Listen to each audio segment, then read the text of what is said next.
அன்பான மக்கள் அனைவருக்கும் வணக்கம்ங்க. இதுக்கு பேர் மலரின் மாடித்தோட்ட பதிவு. இன்றைக்கி நம்ம மாடித்தோட்ட பதிவில் அனைத்தும் அழகாய் அப்படின்னு பார்க்க போகிறோம். என்ன அப்படின்னு கேட்குறீங்களா? எப்போவுமே நம்ம மாடித்தோட்டம் அழகு தான், இருந்தாலும் இன்றைக்கி நிறைய அழகுகளை நான் உங்கள்கிட்ட காமிக்க போகிறேன். அசுர வளர்ச்சி அடைஞ்ச செடிகளையும் இப்போ உங்கள்கிட்ட காட்ட போகிறேன். பார்க்கலாம் வாங்க. எப்போவும் மாதிரி பூக்களுக்கு பஞ்சமே இல்லைங்க. அவ்வளோ பூக்கள் இன்றைக்கும் பூத்து குலுங்குது பாருங்கள். இந்த கோடை காலத்துலேயும் பூக்களுடைய அந்த சைஸ் பாருங்கள். எல்லா இடத்துலையும் பூக்கள் இருக்குங்க. சரி, மற்ற அழகுகள் என்ன அப்படிங்கிறத பார்க்கலாம் வாங்க. பூக்கள் எல்லாம் பார்த்துட்டோம்.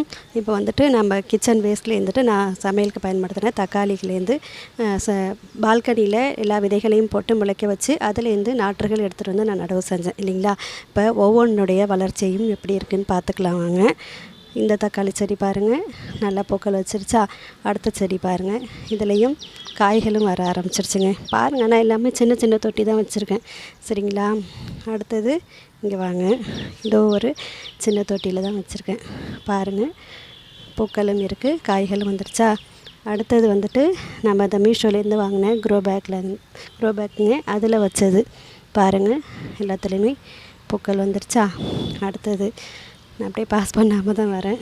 அடுத்தது பாருங்கள், இங்கேயும் ஒரு மீஷோவில் வாங்கின க்ரோ பேக்கில் வச்சுருந்த தக்காளி செடிகளில் தான், அதுவும் பூக்கள் வச்சிருச்சு.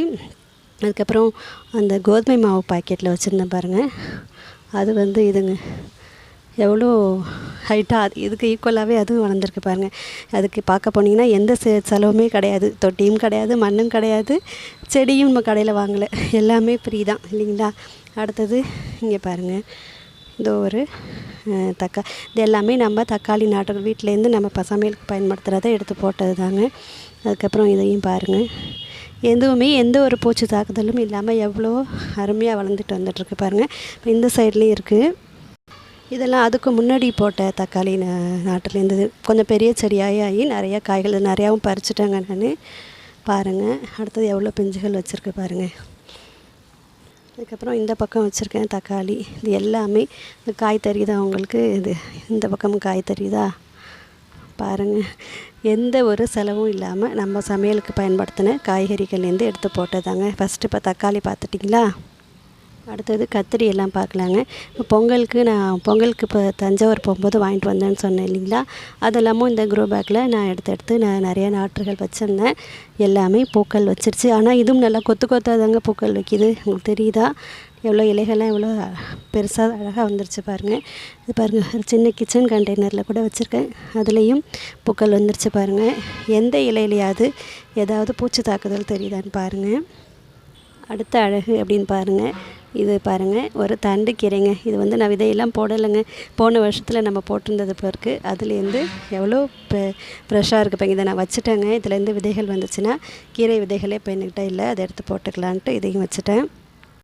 அடுத்த அழகு என்னென்னாங்க, நீங்கள் இந்த மல்லிலாம் நல்லா பூத்துட்ருக்கு பார்த்தீங்களா. இந்த மல்லி நீங்கள் மட்டும்தான் பூப்பீங்களா? இப்போ பாருங்கள் நானும் எப்படி பூக்க போகிறேன்னுட்டு. நம்ம இருவாச்சியை பாருங்கங்க, எவ்வளோ தளிர் மொட்டுகளும் வந்துருச்சுங்க. உங்களுக்கு கொஞ்சம் ரொம்ப சின்ன சின்னதாக இருக்கிறதுனால உங்களுக்கு தெரியுதான்னு தெரியல.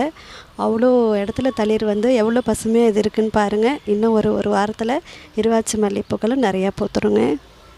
அடுத்தது கோடை காலத்தில் ரோஜா பூக்களையும் பாருங்கள், கொடி ரோஸ்லாமும் பாருங்கள், பூக்கள் தினமும் இப்போ பூக்க ஆரம்பிச்சிருச்சுங்க.